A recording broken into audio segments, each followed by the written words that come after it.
الحمد للہ رب العالمین والصلاة والسلام علی سید الانبیاء والمرسلین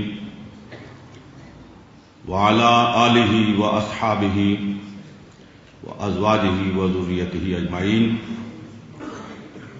اما بعد فاعوذ باللہ من الشیطان الرجیم، بسم اللہ الرحمن الرحیم۔ ان اللہ وملائکتہ یصلون علی النبی یا ایھا الذین آمنوا صلوا علیہ وسلموا تسلیما۔ اللہم صل علی سیدنا ونبینا ومولانا محمد وبارک وسلم وصل علیہ۔ الصلاۃ والسلام علیک یا رسول اللہ، الصلاۃ والسلام علیک یا حبیب اللہ، الصلاۃ والسلام علیک یا شفیع المذنبین، الصلاۃ والسلام علیک یا رحمۃ للعالمین۔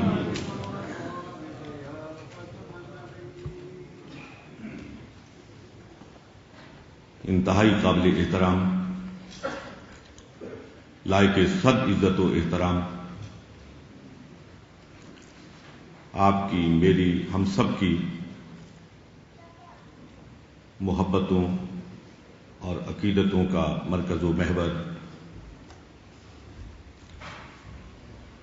حضرت پیر محمد کرم شاہ صاحب رحمۃ اللہ تعالی علیہ کا کرم، حضرت صاحبزادہ پیر محمد امین الحسنات صاحب مدد اللہ العالی، حضرات علماء کرام، انتہائی قابل قدر سامعین کرام، میں حضرت صاحبزادہ امداد حسین صاحب مدد اللہ العالی کا دل کی گہرائیوں سے ممنون کرم ہوں کہ آج انہوں نے مجھے اس سعادت سے بہرہ مند ہونے کا موقع فراہم کیا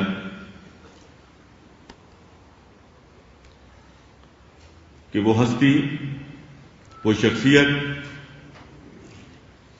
جس کے ساتھ دلی عقیدت ہے، دلی محبت ہے، جن کے علم، جن کے عمل، جن کے فقر کے سامنے ہمیشہ سر ادب سے جھکا رہتا ہے، ان کی شخصیت کے حضور خراج عقیدت پیش کرنے کے لیے انہوں نے یہ موقع مجھے فراہم کیا۔ اللہ رب العالمین جزائے خیر عطا فرمائے۔ میں اپنے لیے انتہائی سعادت سمجھتا ہوں کہ اللہ جل مجدہ نے مجھے حضرت پیر صاحب رحمۃ اللہ تعالی علیہ کہ عرس مقدس کی تقریب میں شمولیت کے لیے، صرف اور صرف آپ کے عرس مقدس کی تقریب میں شمولیت کے لیے، یہ اعزاز حاصل کرنے کے لیے یہ سفر اختیار کرنا نصیب فرمایا ہے۔ حضرات محترم، حضرت پیر صاحب سے ایک طویل تعلق رہا۔ یہ عقیدت کا، محبت کا، ادب اور احترام کا رشتہ غالباً 35-36 سال پر محیط۔ میں نے پہلی مرتبہ 1976 میں بہاولپور میں وہاں اسٹیڈیم میں قرآن کانفرنس منعقد ہوئی، جس میں پاکستان بھر سے مختلف مکاتب فکر کی ایک کہکشاں تھی۔ اس میں حضرت پیر صاحب کو جلوہ گر دیکھ، آپ کا وہ سراپا، آپ کی وہ شخصیت آج بھی میرے ذہن پہ نقش، وہ اجلا لباس،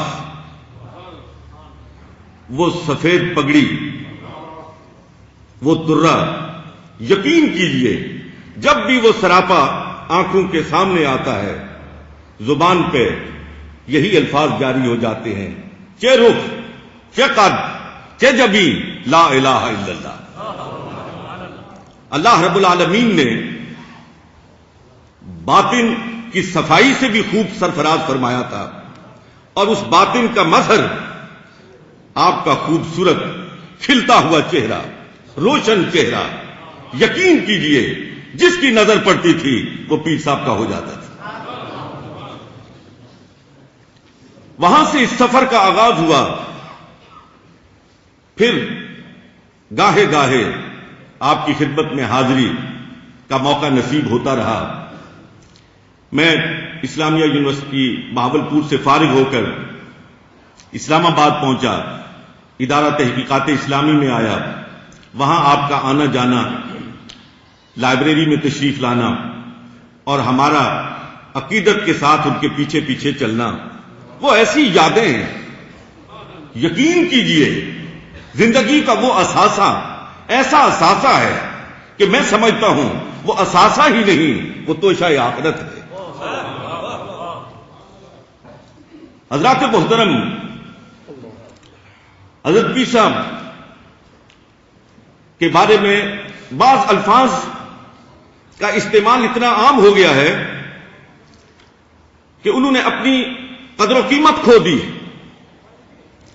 لیکن اگر ان کا صحیح استعمال کیا جائے تو پھر کسی شخصیت کے خال و خط نکل کر سامنے آتے ہیں۔ بلا شبہ حضرت پیر صاحب کی ذات کے لیے اگر میں یہ اس لفظ استعمال کروں کہ وہ گزشتہ صدی کے جینیس تھے، ایک نابغہ روزگار ہستی تھی، تو یہ الفاظ کے استعمال میں زیادتی نہیں ہوگی۔ حضرات محترم، ہر دور میں مسلمانوں کی فکری رہنمائی کے لیے، ان کی مذہبی رہنمائی کے لیے، عملی طور پر انہیں صراط مستقیم پر گامزن کرنے کے لیے اللہ رب العالمین اپنے بندوں کا انتخاب فرماتا رہا اور انہیں ان خوبیوں سے، ان قائدانہ صلاحیتوں سے نوازتا رہا ہے جو کسی قائد میں ہونی چاہیے۔ مسلم قیادت کے لیے، مسلم قائد کے لیے، مسلم رہنما کے لیے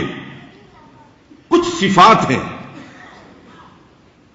قائدانہ کردار ادا کرنے کے لیے کچھ خوبیاں ہیں جن سے متصف ہوئے بغیر کہ کوئی مسلمان قائد قیادت کا فریضہ سر انجام نہیں دے سکتا۔ لیکن یقین فرمائیے حضرات محترم کہ گزشتہ 19ویں صدی میں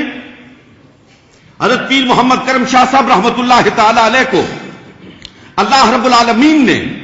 قیادت کی ان خوبیوں سے سرفراز فرمایا تھا، ان صفات سے متصف فرمایا تھا کہ جن خوبیوں کا تذکرہ ہم قرون اولیٰ کے مسلمانوں میں دیکھتے ہیں۔ ایمان کی فراوانی، علم جوش مارتا ہوا، عمل نکھر کر سامنے لوگوں کو راہ عمل دکھاتا ہوا۔ حضرات محترم، یقین کیجئے کہ تفسیر ضیاء القرآن ہو، ضیاء النبی ہو، سنت خیر الانام ہو، پیر صاحب کی ایک ایک تحریر کو پڑھتے چلے جائیے، ایسے محسوس ہوتا ہے